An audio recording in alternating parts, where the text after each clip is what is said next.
Mi gente, you already know who it is. It's Danny Limelight. And I need all of you to subscribe to According to Woods podcast on Facebook, YouTube, and all other platforms.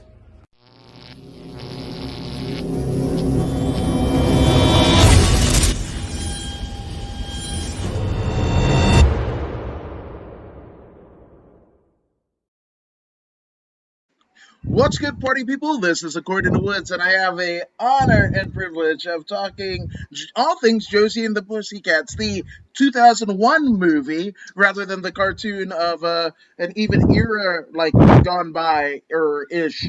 But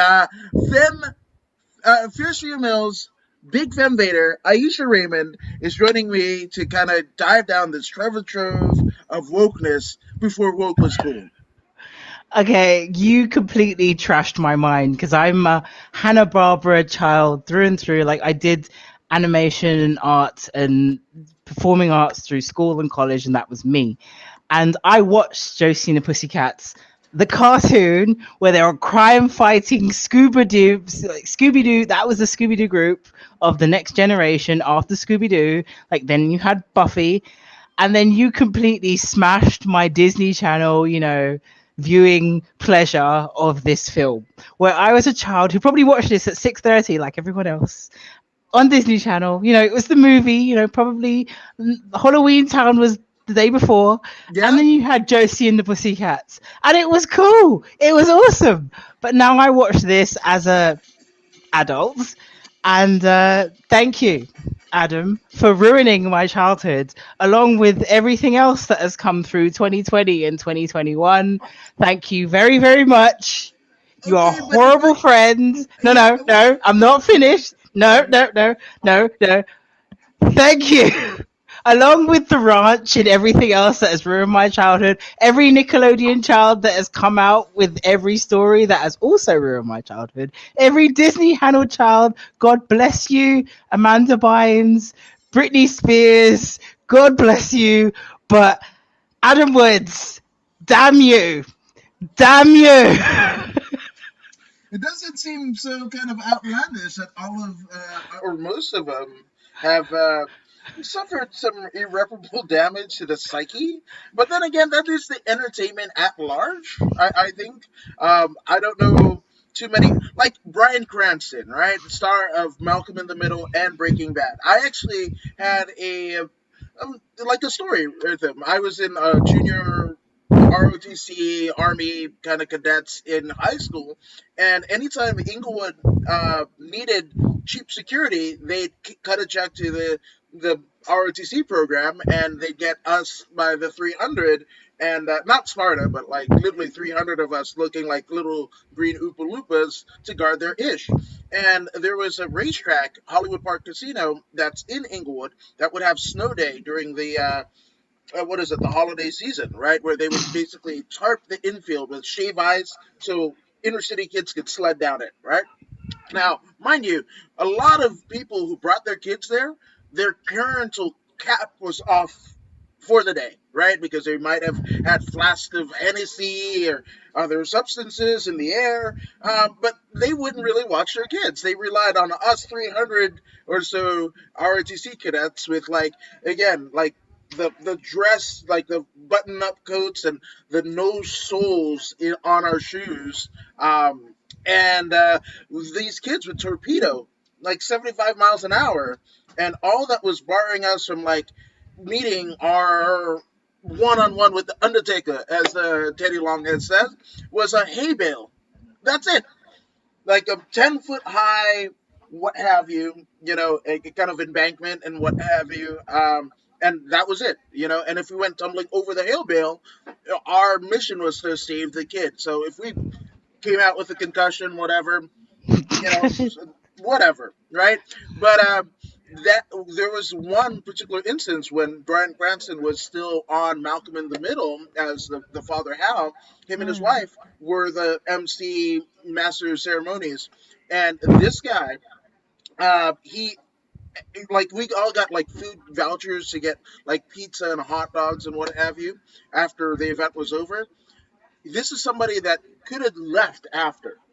Him and his wife proceeded to serve all of us food and drink. He was on the number one show in America at the time in Malcolm in the Middle, and he did that. So and he's an impeccable actor, right? So him getting Breaking Bad and everything since then, Yeah, he is genuinely a good person. There aren't many Bryan Cranstons in the entertainment industry, is what I'm saying. true. No, that's Yeah, completely true. That's very true. yeah. So I mean, this one dealt with a lot of it. I mean, one would even say, I mean, on surface level, brand marketing, and there wasn't a scene in this movie that wasn't a brand. It was, even like the Alan and Josie kind of them at an aquarium, and before Josie gets you know Josie gets mobbed by her fans and what have you. I noticed there was like a manatee and also an Avion like label, like Avion water. There was Avian Water, there was MTV, there was what else was there? God, it's just so much. There was more named than there was actually shown. What else did they name? Gatorade, Cranapple, cranberry in general. Hmm. Um, the film. Again, I didn't see this as a child that was watching it, and subliminal messaging and everything. Like everybody knows the Beatles effect, and as I did music as a degree, and I we also studied into how the whole music industry kind of influences the world. And there was a thing called the Beatles effect, and it is what you do with a group who has come in, basically knows nothing about nothing, forget where they come from, and then they single out a singularity, like the most popular one. And then after that, the group slowly deteriorates. Like it's the same that happened to Jackson 5. They mention it in the movie, and it's a normal thing that some people think that music industries do to groups after a while. I mean, even like we watched the Spice Girls the other night, last week, and what people thought was after a while they started singularizing out different aspects of the Spice Girls and different people who could or they thought could be single stars. So after the five became the one or the two, and that's exactly what they did between Josie and I was like, but that's no, they were the Scooby Gang. That's not what happened. They were ruined my childhood. I mean, yeah. And Ibrahim Badma says, Aisha, hi, it's Lex. Hey, hi So Lex, how are you? absolutely. Thank you for joining us, Lex. But yeah, there. I mean, so right from the jump, and like, I mean, you mentioned like product placement and like whatever, but like if you were to like deeply embed your cranium in a tinfoil hat, you could say MK Ultra. You could. I mean, that's there. It's No, totally there. they tell you about the red pill. There is an actual segment explaining the red pill, and you're like, stop 0010111010101. Like, stop. There's so many. It's like watching the wrestler. To me, it was like watching the wrestler all over again. That backstage scene when they're talking about blading, I'm like, stop talking, stop. Like, we know what you do. Just leave it alone. Let it Yeah, die. Let me believe what I believe, and we can all be happy. yeah. Well, Rim says, great story, Aisha. So there you go. Great story. Yay! Yes. Um, now this, it's funny because this came out in 2001. And I mean, that was the same year as 9/11, where a lot of, you know, uh, Zero things zero like one heavy, zero one one right. one. So the thing about it is, there was a lot of stuff in there that I would have thought that would have not made it. I mean, one of my favorite movies of all time is a movie called Big Trouble. It's an ensemble cast, and they dealt with like a bomb. And I remember even being I was actually with that same ROTC kind of group. Uh, I was one of the extras in the first Spider-Man with Macho Man, Randy Savage, and what have you. And there was a like a 6 month delay on that movie because of it. basically having the twin The Twin towers in New Towers. York, right? So it's just it's kind of nuts that this thing got out, and um, a lot of people say it about the last, president that we had here in the States, like, oh, he's kind of letting peek behind the curtain and see what Oz is like, right? And mythical Oz and spooky language or whatever. But it's so deep where it just like, damn, how did this get, like, not only how did this get out in 2001? I mean, we're looking at 20 years removed now, but also, how is it like I watched it on HBO? One of like, if you were to make an argument, like HBO is exactly the fucking place that they're talking about. Dude, you watched it on HBO. I watched it on Disney Channel. So they fed it to me through brainwaves. The chip was inserted and everything was done. Like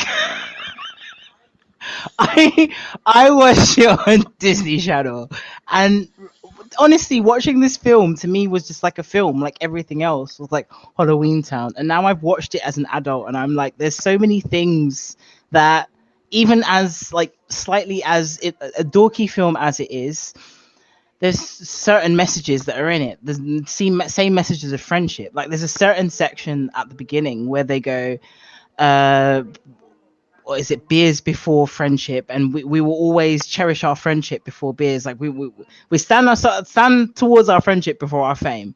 And like I flash back to my own kind of career, and I'm like, I remember when I had that moment, when you had that true group of friends. You're like, fame before friendship and everything is grand, before we realize that everyone wants to stab us in the back.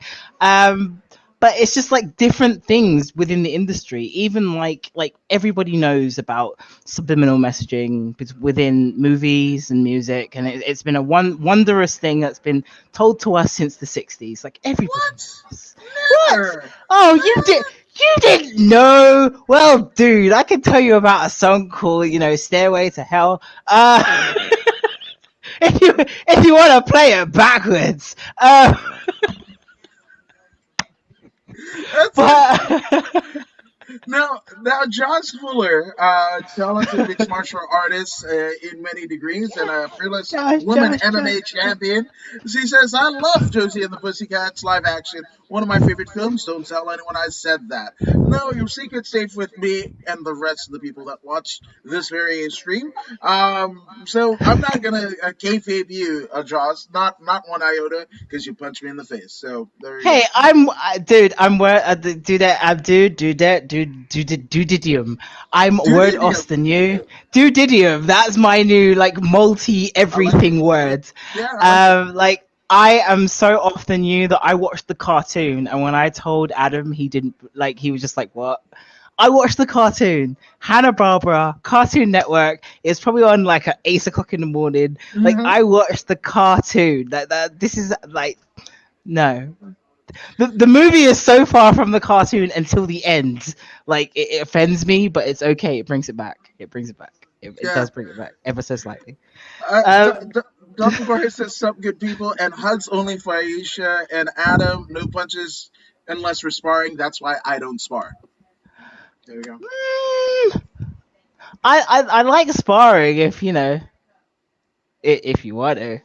Jaws versus BigFemVader. I think book it. I might have to bring that cross continental, intercontinental championship. That Did, hasn't been done, did I right? mention that his face has been on Warner Brothers? Like, do you wanna like? It's still porcelain. Like, it's still like. Like Mm, movies porcelain, because I think Eminem around the same period kind of cut that shit out. I can still flick it and it tings. Yeah, See? okay. You didn't get the reference that I got there, right? No. Moby and Eminem. Oh right, sorry. Eminem, Moby had the song Porcelain, and I thought Eminem wrecked that shit. After like burritos, after I don't know a hard day's night. Oh, He tried it. It just went. yeah, I know. It's okay. Sorry, I'm sorry. happens. Uh, Aisha, what about comics? Have any? Oh, and also, Josie and the Pussycat was a comic before even the cartoon. Yes, it was, and that's what I liked most. They actually referenced the comics of Josie and the Pussycats, which I do own a copy of, and they referenced the sister, which she, in relevance, has nothing, absolutely nothing to do with the movie. And realistically, the only reason she says it, and it comes out of her own mouth, that I was in the comics. That's the only reason I'm here. I'm like, Right on. Yeah, and yay, OG. yeah, well, there's a lot of things, right? I mean, like you mentioned, we did the review last week of Spice World. The great Alan Cumming is in both, both of these. Also, another Hanna Barbera cartoon where into live action because he was Zazu in Viva Rock Vegas. So there's that. A tremendous character actor is he. But then we also had like to me, Missy Pyle. You mentioned, I'm only here just because I was in the comic. Like, talk about a tremendous character actor, along with Parker Posey, who is like the Hmm. God, what Fiona? Fiona is her name. It was like I heard her. I literally walked out of the room for a second while the TV was playing, and I heard her voice, and I was like, Blade, Trinity.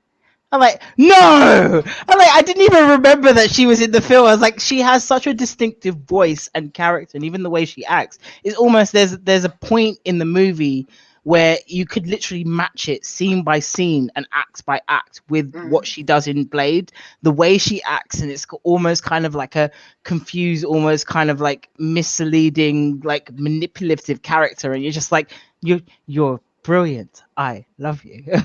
Yeah, Selma Blair has those qualities as well. A bit, what is it? It was Scary Movie, right? Scary Yeah. Movie, Cruel Intentions, that whole deal.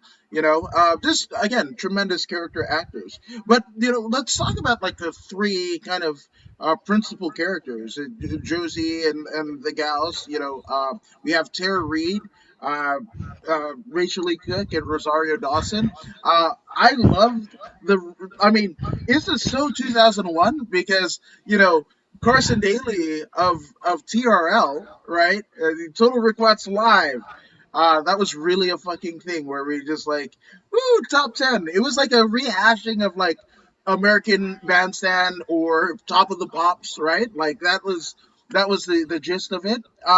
But Tara Reid was actually dating Carson Daly, host of Total Request Live, and he becomes an evil person towards the end. And I think it's fun because I was like, oh, I forgot. This is like if you watched a movie, that basically put pop culture references in and around the time that they were like Ben Affleck and Jennifer Lopez, that hasn't been rehashed again, or maybe. There's references to those, and I just think it's fun because like, oh yeah, that did happen. No, I mean even the stereo, because I watched the cartoon and I researched into the cartoon after I then watched it. It was just weird, like me as the person that I am, to see those characters in now retrospective in real life. Because you had Tara Reid, who is the typical blonde esque, pretty Hollywood blonde character, but then she's skyrocketed back about 20 years because of the 90s 2000 esque of being the bimbo. She's the airhead. She's dumb.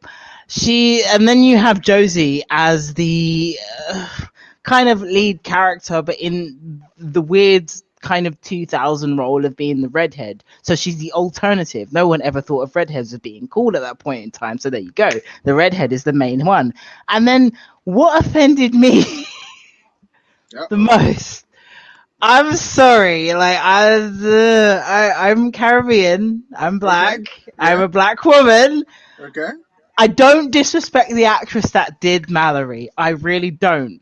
But the original Rosie, Josie and Pussycats, I'm getting my words twisted here.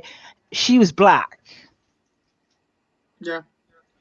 I Let's. it's the horrible retrospective of colorism within in the entertainment industry where they had to use a light skin. I don't know if she's mixed race or not. I really don't. Yeah. But a light She's skinned Puerto Rican. actress. Well, Puerto there you Rican go. husband. She wasn't even the oh! I'm gonna go. Let me just go out a shot for a second. Well, no, here's the thing. I moved to LA. Like I literally moved to LA about 96, about 96, right? And knew like nothing of like the scene, right? Gang culture, like Latino, like the people that were here, right? And so I was here when Selena passed away, like, and I remember the one album right before she passed away, and you know how big she was, like in places like Inglewood and the South Bay area of LA. I mean, LA over, but definitely there. And then when the movie was going to be made, it was like huzzah, whatever. Mm. And then, like literally at Union Station here in downtown LA, they had literally thousands of actresses or just even people that love Selena that would, I mean, for the precursor to cosplay, they were like, it was just an open audition or what have you. And Jennifer Lopez, a Puerto Rican from New York, playing Selena, a Mexican woman from Texas. The fucking, like, again, in retrospect, we're like, oh, it's not that big of a deal. No, it was such a big deal. You watched the Nina Simone biopic, right? Oh, yes. Yes, I did. Yeah. So I say no more after that Okay. sentence. That's fair. That's That's my absolutely point. fair. Like, as a kid who watched who read the comics, who watched the cartoon, I'm like, there. It's not like I'm not again not doubting the actress's abilities at the time, not completely at all. That is not her fault. Amazing actress, but there are so many people who could have represented that culture and that character at that point in time that the choice to do that was just wrong. It's So, I mean, uh, if you're going to kind of go that route, who would you have cast in 2001 as Mallory? anybody at the time. Gabrielle flipping Union. Like, are you being serious? There were so many people at the time that they were putting on more R&B music videos. You could have literally watched every like Pretty Ricky, oh, I shouldn't say that. Pretty Ricky, Yeah. every other R&B artist video at the time, and could have got any other black artist. I'm sorry. Again, not disregarding the women's abilities, but it's not like it's not possible. Like, it's like, I'm sorry, you can't get a random tanned woman and put her on a biopic of Amazon Ayesha Raymond, because I'd be very offended and kick you from my grave. There you go. I like it. No, and it's funny too because I was actually looking up in the Wikipedia. Bring It On actually came out in 2002. So theoretically speaking, if Gabrielle Union was wanted to play this, she would have been handling double duty. Um, so I'm just saying. But again, um, a lighter skinned. I totally get that for the era. But then I also have seen there's like that 90s, like there was this like, Yeah. I can't remember where she was from, but there was like this bald model gal, and we, we were just taught like, oh, she is pretty just because she's bald and black, and it's like what have you, and I was just like, that that is our representation. That's like, and they would put her with like Kate Moss and, well, I mean, not, I guess Naomi Campbell, but like, and Naomi Campbell, she was just British. She wasn't even black, like, in that deal. She was just British, but they got literally Yeah, that like was an her gimmick. African, right? They literally got an African bald hair, kind of sunken in eyes, and that was like our representation for like supermodeldom as a as people of color. It was weird. Yeah, yeah. One thing that because we I don't want to brush over it, but Josie and the Pussycats, they were kind of replacing this boy band called De Jour, right? And De Jour, my good, Disappearances of boy bands that wake up and realize shit. Yeah. yes, I mean, but Looking at this, you, Sony. Hi, I, Sony. yeah, Sony. Looking Um, at you. the okay, so we had like Breckenmeyer, right? We had Donald. Uh, damn, I what is? It's not Donald. Yeah, it's Donald Faison, who later went on to be on Clerks and not Clerks. Fucking was it? It's the thing with the I mean, God, I forgot the damn TV show. But it was like him and Zach Braff, and they were in a damn hospital. Scrubs. That's it. Oh Scrubs. yeah, Scrubs. Yeah. Yeah, and then also he was Stacey Dash's love interest in Clueless, right? So he was a couple years removed from that.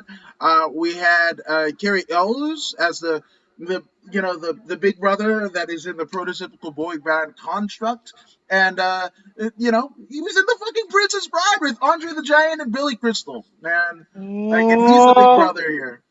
Yes. Who else was the du jour? Seth Green. Did you say Seth Seth Green Green. already, or did I miss it? That was the fourth member. Yes, just all incredible actors. Seth Green, I will always love. I am Seth Green in Can't Hardly Wait. That is like my high school existence. What, Aside from the Adult fact that, Swim? yeah, oh, I didn't Basically. really. Robot Chicken. That's cool. Ousted Yeah, him! Yay! yeah. I like anything claymation from what is it, Thunderbirds to like the Team America and whatever. I just like claymation shit, you know. But yeah, I mean, they basically found out what was going on and the inner workings of the music business, and as it may be.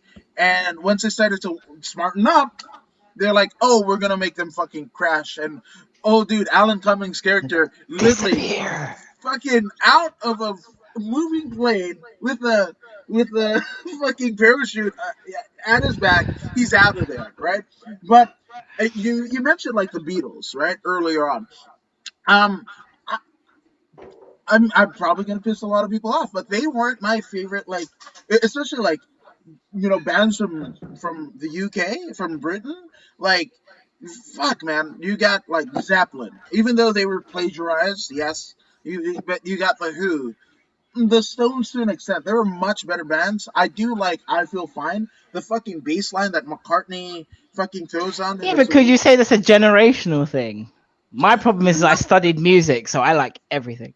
no, it's not even a generational thing. Well, maybe like one of my mom's boyfriends was obsessed with the Beatles and shit like that, and maybe that was like one of the reasons why I was like, fucking Balderdash, fuck them. Fuck. But with the Jors, right? Like they, in the whole like killing them off and everything. The one fucking Beatles thing that I am like full in, like not even question about the fall. You know about fall, right? No, what happened? So apparently, early on in the Beatles' fame, Paul McCartney had a crossword with the rest of the bandmates and just took off in his fucking Porsche and what have you. And it was a rainy night and what have you. And he steered off the road and apparently he died.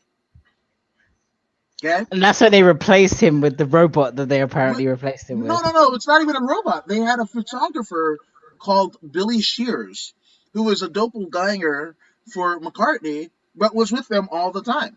Right? So, and there was actually, I mean, I don't know if they fudged it up, but there are YouTube videos of like the call that went out on the BBC wire that said he's dead, and the announcers actually saying Paul McCartney has died. I think it was like 56, 57, something around there. And then like he kind of reemerges, and that's also one of the reasons why they stopped playing live shows is because people would get that He was dead. Paul is really Paul, and the what is it, the Yellow Submarine, the album, is littered with like Easter eggs and pointing to like, oh fuck, Paul's dead, and talk about like playing music backwards. They're like, there's one That I song that, heard. yeah, that were like, oh, we missed our friend Paul, he is now dead, and the drum is really what is it, a tombstone and all that shit. Like, man, I'm not really into conspiracy theories, but like that one was like, fuck yeah, I'm in. I'm in. Hook, line, singer. I'm totally in. So you had that happen with kind of like du jour and them coming back, and this shouldn't be spoiler alert, folks, because it's again as of right now, 20 years old. So go ahead and watch fucking Josie and the Pussycats, If right? you haven't, then it's your fault. It's your fucking fault, man. But I felt a little bit Gene Snitsky is. It's not my fault. It's your It fault. is your fault. Yeah, but I'm For, not for, kicking babies. for me, it was the whole. It's weird. Like I'm from the generation of obviously like boy bands, girl bands, pop, blah, bubblegum. Everything hurt my brain and killed it and made me love music at the same time. And to me, de jour was much like NSYNC. You Mm-hmm. had the head of the band. If you then like reflect it to Josie and the Pussycats, you had the head of the band that they wanted to perpetuate, Justin, and make higher than everybody else, Justin, and everybody else who kind of woke up to the way the music industry kind of just fiddled into experience, Mm-hmm. just down here below the baseline. Like, can you see where my hands are moving? Yeah, that's where they are, all the way Mm-hmm. down there, and it's Yeah. really sad. Yeah. Well, also, there's always like I almost hate the ascension of a particular group or band of people because fuck, man. Like, going back to the Beatles, Yoko Ono, right? Like Mm. we almost had it a little bit with Coldplay, where Gwyneth Paltrow was like, "Chris, you need to fucking go solo." Chris Martin of the lead singer of Coldplay, and he was like, "No, fuck, those are my mates. We've been doing this shit together." And guess what? She's not there, but his mates still are there, which again is that overwhelming theme, that rang true both in Spice World and again with Josie and the Pussycats. Yeah, just saying. Yeah, that was a fucking wormhole. I know About to say. it's painful. Um, yes. So, do you have a favorite like moment or character or any of it? My favorite moment in particular is the fight scene because I literally like again I'm a fan of the cartoon, so in my eyes they're the crime fighting Josie and the Pussycats, so crime, wacha, karate, chop, and the thing that let me down the most that bleeds in my brain is when Fiona and Josie have that really poor slap battle. I'm like, no, no, no! You're a trained karate expert martial artist woman. Like, what is this? I Three I'm gonna Stooges. I'm gonna call Third, that once in a match. I'm gonna go third, slap battle. third. Just That's third degree black belt and Three just just Stooges. Three Stooges. just You're replacing this and like that's come on. some Everybody's doing it. mental visual delusion thing. I was so that broke my heart. Like I even had to go back and watch like the first episode of the cartoon just to remember. Like I'm not delusional. I remember them doing like wacha and kapow and like made me really angry. Wow. Don't get heated about it, Ayesha. Good I can't God. help it. Jeez. It's my childhood. You know what's funny? Because I said, "What is your favorite moment or character?" You went fucking full on heel. You're like, "Fuck that thing." Power bombs for everyone. Just double jointed fingers and all. I can't do it. I was so it was the even the special effects like they even had to go in with the ADR and re-put the slap. Mhm. I no that's when I checked out. I was like no off. But that's your favorite moment? Yeah, that's the moment that sticks in my brain.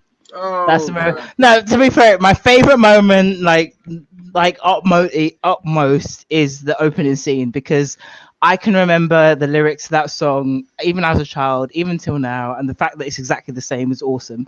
Like I don't know who the singers were, but when I pressed play, when the actual movie began, I remember that I actually had that album. Like I had that album on my mini.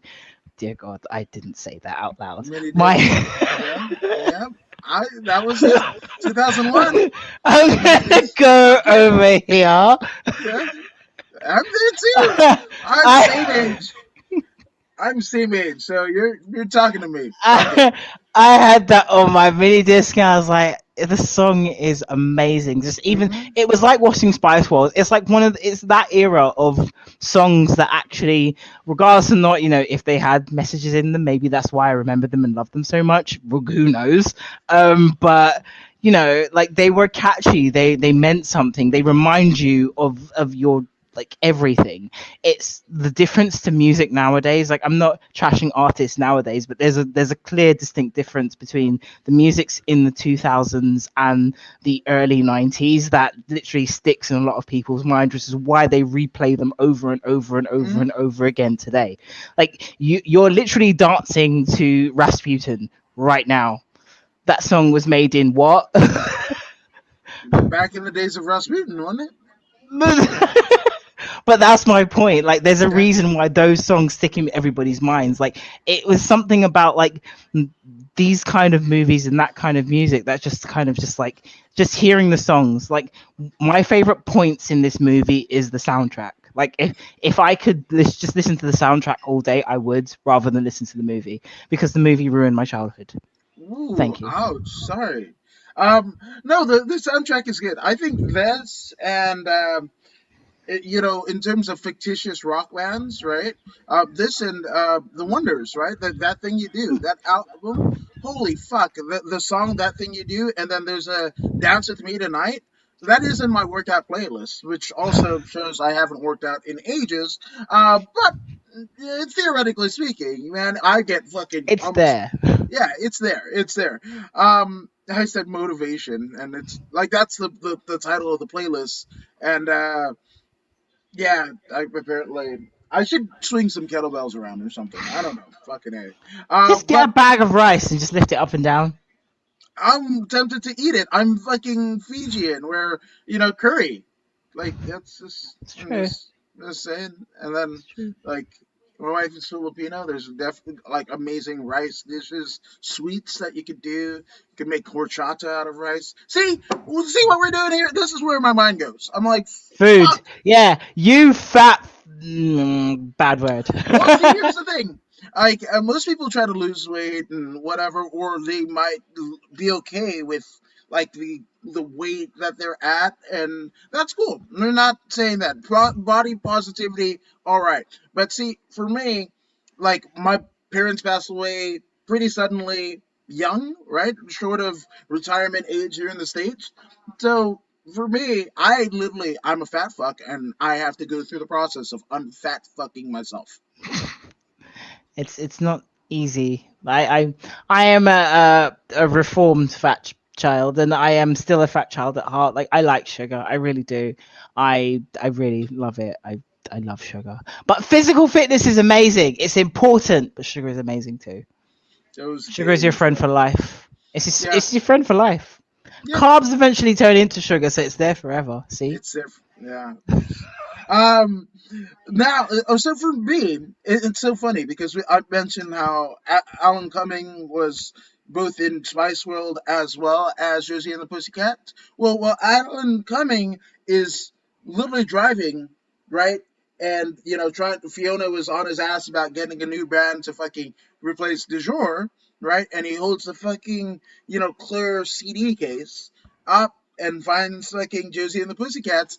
It's fucking Meatloaf, Paradise by the Dashboard Light. So Meatloaf and Alan Cumming are together again in the sucking scene, much like they were in. I don't think they were together in Spice World, but and I don't think that Meatloaf Mark Addy was actually there on set when they were filming Josie and the Pussycats in the what 2000 era.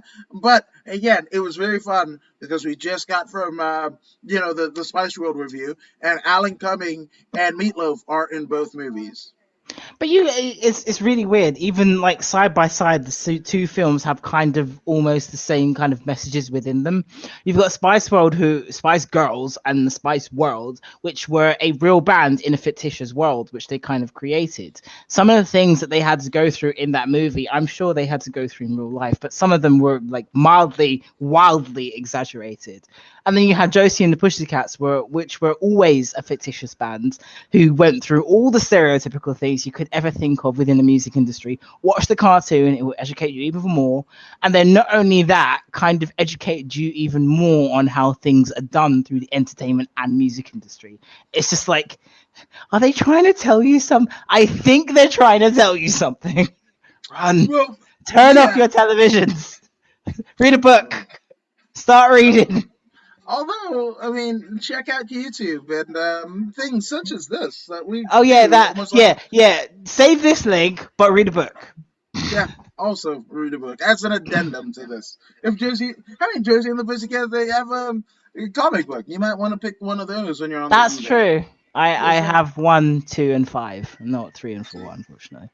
Oh, I know. oh, no, and there's okay. This is where I'm gonna get hot because I feel in a cinematic kind of context, Josie and the Pussycats are, and I'm sorry, way better than Spice World.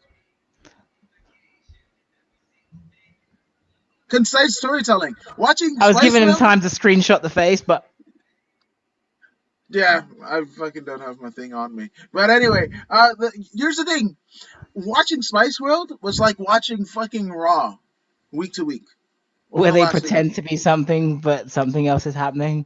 Well, you It's do. not. What you mean denial? Yeah. Oh shit! It's not even. It's not even like Vince Russo swerving, but it's like Jeff Jarrett circa GFW on his latter incarnation of Impact Wrestling, where he's like, "We got a surprise for you on Twitter." Again, No, I'm but almost doing and then it's like, "Oh, Don West is selling you more shit." Or we're getting hot dogs at the fucking baseball bash that there's only 300 people in a fucking 12,000 seat stadium. There's got 300 fucking people. That was a no, surprise. no, but that was the difference. You had a fictional. That It's was different. like And no, it's like the okay. Put it in this way: the Josie and the Pussycats is like WE and the WE universe. Okay. It's a real thing in a fake world. That in my brain. No, no, Okay. that's what Spice World is. It's a real thing in a fake world. Okay. Josie and the Pussycats is like Wrestlicious. It's a fake thing in a fake world. No, you didn't. There is no fucking money Yes, marks and lottery winners behind fucking Josie and the Pussycats. That was a Wrestlicious. bullshit. That's where I'm going to call shenanigans. Here's the fact of the matter, right? You saying that they're like different. I mean, they are different, right? But like your theory on how they were similar was almost like one Rob Van Winkle, and I'm not talking about like Wee Willie Winky. I'm talking about Vanilla fucking Ice, where he's like, "Oh, my shit is not like Queens Under Pressure because theirs is na na na na na na. Mine is na na na na na," and that's the fucking difference. He literally said that. You can YouTube What do that. you mean, like NWO and NWO Japan? Down, down, down, down, down, down, down, down, down, down. Yeah, fucking racism. Which, by the way, the fucking Jimmy Hart, the sly son of a bitch he is, man. You notice that, like, oh, so when the WWE bought the WCW library and all, uh, do you know that he claimed all of the fucking royalties from every fucking song? They paid Rightfully him. so. No, but he didn't do all of them. He did a lot of them, but he claimed everyone because like everybody, I guess whoever else like that actually wrote the songs, and some of the songs are like out of the fucking Turner Classic Movie library anyway, right? So, but he was just like, oh, cool, bro, all of it, and he got a fucking big ass fucking check that would Where's rival, yeah, my money? yeah. Beans and taters, baby. Beans and taters. That's my Jimmy Hart impression. He's vegan, and he Are has you mad at him? Are you mad at no. him? You know what? It's funny. One of the first SummerSlam that came to LA, right? They had at Venice Beach like a SummerSlam like pre whatever the fuck, and they had some matches like Chavo Guerrero. They had a ring set up on the Venice Beach boardwalk and what have you. But the funny thing is, I actually got called to be on stage for this wrestling trivia hosted by Jimmy Hart, and I was just like, of all the shit that I know about pro wrestling, it went right out of my fucking head that day. Because because I'm like, this is a guy, Heart Foundation. The reason why fucking they gave him like Vince gave half of a fuck to what Bret Hart wanted to say to maneuver him from Cowboy Bret Hart to the fucking Heart Foundation that he ended up being. It was Jimmy Hart, Jimmy Hart, Neidhart. He didn't even give a shit that Bret Hart was legit shoot fucking last name was Hart. He's like Jimmy Hart, Neidhart, Hart Foundation. Fuck yeah.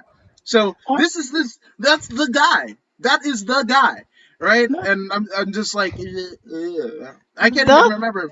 I think it was something about the Sandman and shit like that, and I fucking couldn't even do it in front of all the people in Jimmy Hart. I had one chance. I fucking reversed the Eminem, right? The fucking lose yourself. I did. I fucking took the excuse that my mom's spaghetti was all over my fucking shirt, and I was like, fuck this. I need a new shirt in front of a no. million people and Jimmy Hart.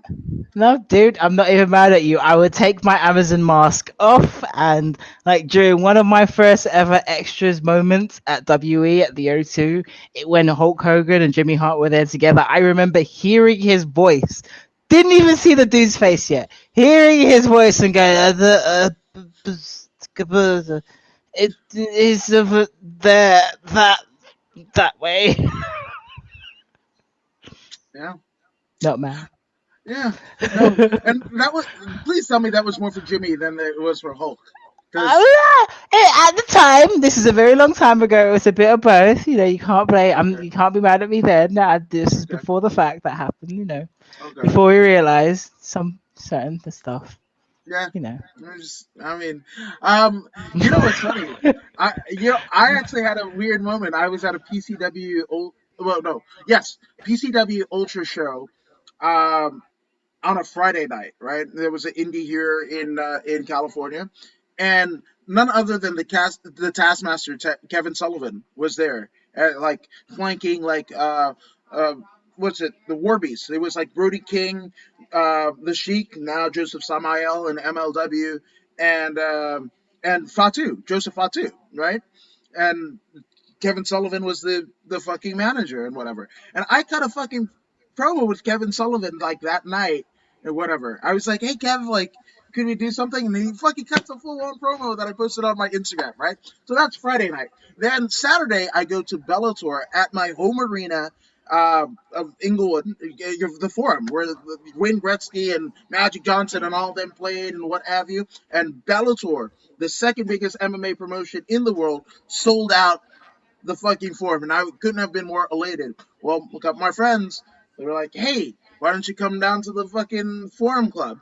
And they're not only like John McCarthy, Mike Goldberg from UFC and Bellator fame, but Brooke Hogan. So in 24 hours, I saw the man who was trying to fucking dismantle Hulkamania and the daughter of Hulkamania in a 24-hour span. Did they ever collide? I wish they were there in the same fucking time period. I want in my they collided through me, which is weird to say out loud, but You were their connection. ew, that sounds weird. Especially with what Hulk ended up getting into, that doesn't sound right at all. I'm just saying. I don't need that mental image at like Well, our time differences hey, are quite is it bad. is It's it Terry like Bollea's dick or is it Hulk Hogan's dick? Because they are don't different. don't even let me do that because that's like if that's a true argument, I have four personalities. Not even gonna go there. I Yeah, mean, exactly. yeah, respect, respect. No, man. So I mean, to me, and again, John Carpenter's "They Could Live" is such a masterpiece that you can literally take it, and there there aren't too many of concessions that you would have to make. Like, oh, there might be on a fucking payphone or whatever, but it totally rings true to today, right? But to like a maybe a distant because just the affinity of like people have like they live fucking watch parties like every week, like it's like Rocket Horror Picture, right? Where they dress up like fucking Piper or one of the fucking zombies and shit like that. I mean, Obey, right? The Shepard Fairey. I mean, he Yeah. based his entire fucking clothing brand on the construct of They Live, right? Um, so there's that. But for me, maybe a distant second to like all these woke movies, kind of like it kind of woven in there for public consumption. Josie and the Pussycats are is there, and I would even say because they live by the poster, the the storyline, who they cast, John Carpenter, all that. Like it kind of tells you what the fuck you're getting into, right? It still surprises you at points, but it tells you what you're getting into. Now this saccharine fucking, like almost like in diabetes tinged fucking Josie and the Pussycats. Like I didn't know you would get the level of woke that you would get. And so like I mean I also watched it as a youth, right? And I was just like, oh, cool movie, cool music, right? And but watching it now, there was so much more of an appreciation for it. I mean, notwithstanding the fucking cat fights or anything, but I also like in MMA, right? Like everything is fucking like I've seen motherfuckers super kick with a broken hand, break the hand in the fight. Chris Curtis broke his hand on the fight. He has three limbs, whatever, and he ends up super kick KOing his fucking opponent, right, on Dana White Contender Series, right? But then there's a particular executives of allegedly the number two promotion, wrestling promotion in the world. They do 80 of them, and it's not a finish. Mm. Okay, so just saying. They have shirts that emblazon that deal of the super kick party. There should But even just be one. But even like you say that is second, I completely agree with you. But even like raise it a little above second, like it's almost par and par. I think what lets Josie and the Pussycats down, it's like to me, Good Burger is a very, very, very good film to watch to understand tolerance of people who are different, people with disabilities, not bullying people, mass manipulation within industries as well, the food industry and how they manipulate us. If you watch that film as an adult, it's screwed up. But it's on par with a film like that. If it was shown to an adult audience, it would have meant something completely different. It's a simple fact that it was shown to I think back then it was what? Wasn't it not you? And now it's no, wasn't it not 12? And now it's Universal. Josie and the Oh, Pussycats. Was oh, it 12? I just realized you're doing the UK ranking Oh system. yeah, So sorry. here it would be PG-13. So Okay, yeah, for us I think parental it was a guidance 12. for anybody 13 or under. Yeah. No, I get what you're saying. No, absolutely. It was PG If it 13 here in the States, and I guess, what did you say? You? yeah, you Universal is all you. Okay. Universal for Okay. everyone. Yes. Acceptance. Oh, that's Uh a fucking, what's it, Stephanie McMahon promo as she's fucking selling the fucking red Universal. belt. That is the same bullshit that the fucking black belt was. Universal. No, but yeah, it's. I think if Josie and the Pussycats was marketed towards like a 15 audience or even up and higher, it would have had the recognition that it should have had. Like now, as I appreciate it as an adult, but I think being shown it as a child on Disney Channel, where I'm supposed to appreciate, the whipped cream and the weird hairstyles and the confetti and the cool songs, you kind of go past the everything else of What the what MTV the trying fuck to tell you. Disney Channel do you guys get over there? Whipped cream? Oh, That we sounds some S yeah. and M and shit. What the fuck? Did you not watch Nickelodeon, dude? I'm watching No, some yeah, things on Nickelodeon and Disney Channel now, and I'm going, how did I watch this as a child and not end up I being a serial killer today? Um, yo. Legends of the Hidden Temple, and Guts, like and Double Dare. You actually had to fucking do shit versus like. Are there even game shows for kids nowadays? Like they're all on the fucking Twitch and shit like that. And yes, we're on Twitch, but I mean, it's it's at least they were fucking physical. They went out pre-COVID, right? They actually did some uh, shit. I've been watching some episodes of the Amanda Show that are very questionable to this day. Oh no, 100%. Like that and all that. That fucking Oh yeah, Keenan and Kel. no. Not Oh no, I yeah. know. There's reasons why it hasn't made it to any mainstream streaming services. There's like they're actually casting Legends of the Hidden Temple again here in the States, right? And Really? I love that, man, because physical, attributes part with history. I'm like, fuck yeah, let me do that. Um, yeah, but I also think that like people are dumber today. The access to more information, and like the Blue Barracudas would be asking like, oh, who was the lead in the fucking 2001 Josie and the Pussycats film? Like, it's not gonna be about like Aztec or Mayan civilizations or like the colonialization of like Barbados. No, it's gonna be weird shit that they saw on Instagram 3 weeks before. Or That's gonna be TikTok? history. Yeah, that's gonna be history. 3 years, 3 weeks removed on a TikTok. Mm, I know. Uh, yeah. So, um, if you were to give this a rating, and wow, a wrestling kind of personality being asked to put a five, like a star rating to something, I'm an asshole for doing so, but I'm gonna do it. Right, and I'm gonna Okay, cover myself in toilet paper after. But I c- am shit, and I want your star rating. can I be non? Can I be wrestler and can I be entertainer and punter and give my entertainer review and my punter review? Sure. So my entertainer review, it would be a 9 because it was a fun film to watch. Like it is fun. It's all that Nickelodeon 2000s nonsense of fun, all rolled up into one. Now, Ayesha starts training. Ayesha starts singing and Ayesha starts acting.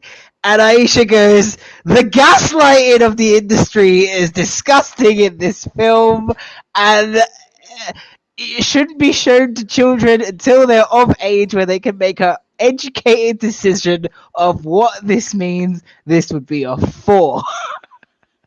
Okay, that's fair. Destroyed. That's fair.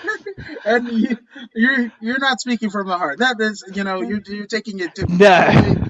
Yeah, yeah, I mean, it's a totally general deal. This is not something that you went through yourself personally, right? 100%, right? Hannah Barbara forever. Forever. Now, here's the thing. I know we're like again 20 years removed, right? As we sit here in 2021, but would you have liked to see like a part two or even like a commemorative like something like marking that 20-year anniversary? Because I think this movie doesn't get the credit that it deserves.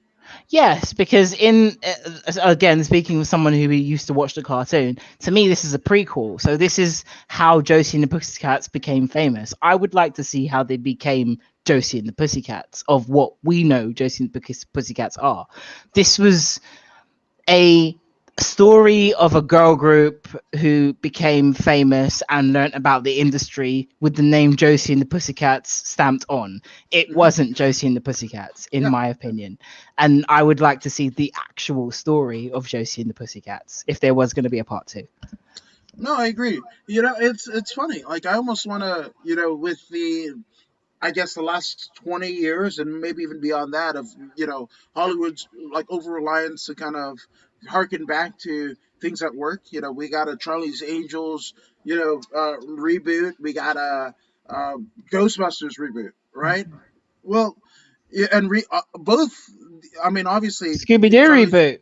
Yeah, but see, the fucking Ghostbusters one was all female. Like they just like it wasn't even a. It was a kind of like what you were saying about Josie and the Pussycats, right? It was like whatever fucking story with Ghostbusters fucking slapped on, right? It So was we want to capitalize on feminists being angry right now, so let's make them happy and make a women film about women. Here you go, Ghostbusters stamp.